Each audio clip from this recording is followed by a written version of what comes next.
एक गांव में एक बूढ़ा किसान रहता था। उसकी लाइफ में एक बहुत बड़ी समस्या थी। समस्या ये थी कि उसका एक लौता बेटा निकम्मा निकल गया था। वो सारा दिन इधर उधर दोस्तों के साथ घूमता, कहीं भी एक पैसा का कोई काम नहीं करता। इस बात से परेशान होकर बूढ़े किसान ने एक दिन उसे सबक सिखाने की सोची।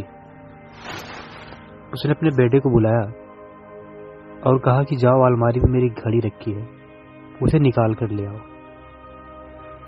लड़का जाता है और अलमारी से घड़ी निकाल के लेके आता है।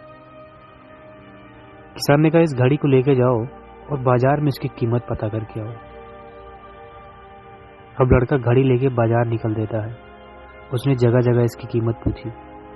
किसी ने घड़ी की कीमत 100 रुपये, तो किसी ने 200, तो किसी ने 500 बताई। शाम होते होते लड़का घड़ी लेके वापस अपने पिताजी के पास आता है और उसने बताया कि पिताजी, इसकी कीमत किसी ने 100, किसी ने 200, तो किसी ने 500 बताई। किसान ने कहा, ठीक है, कोई बात नहीं, अब घड़ी रख दो और तुम जाओ। किसान का बेटा घड़ी रख के दोबारा से वहां से चला जाता है। अगली सुबह किसान दोबारा से अपने बेटे को बुलाता है और कहता है, दोबारा से मेरी घड़ी निकाल के लेके आओ। लड़का दोबारा जाता है, अलमारी में घड़ी निकालता है। किसान ने कहा कि इस बार जाओ और घड़ी में जो समय हो रहा है उसकी कीमत पता करके आओ। लड़के को समझ में नहीं आ रहा था कि उसके पिताजी उससे क्या करवाना चाहते हैं। वह दुखी मन से उस घड़ी को लेके दोबारा बाजार में निकल देता है। इस बार तो लोग उस पर हंसने लगे और कुछ लोग तो उसे पागल भी कहने लगे। लोगों ने कहा, अजीब लड़का है, कभी घड़ी की कीमत पूछता है तो कभी घड़ी के समय की। शायद इसकी मानसिक स्थिति अच्छी नहीं है, ये पागल होने वाला है। अब लड़का एकदम परेशान हो जाता है। उसे समझ में नहीं आता कि उसके साथ हो क्या रहा है। अंत में उसने घर जाने का मन बना लिया।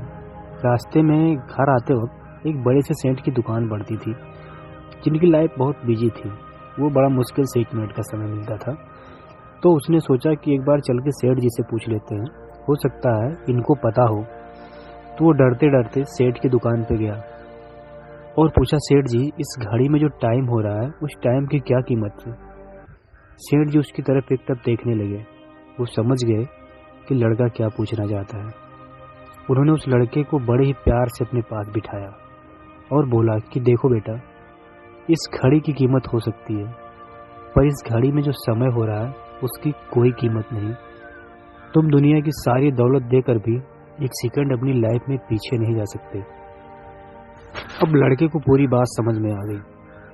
वो समझ गया कि उसके पिताजी उसे क्या बताना चाहते थे। वो फौरन वहां से निकल दिया, आंखों में आंसू लिए, जहां उसके पिताजी खड़ा होकर उसका इंतजार कर रहे थे। और उस दिन से उस लड़के की पूरी जिंदगी बदल जाती है।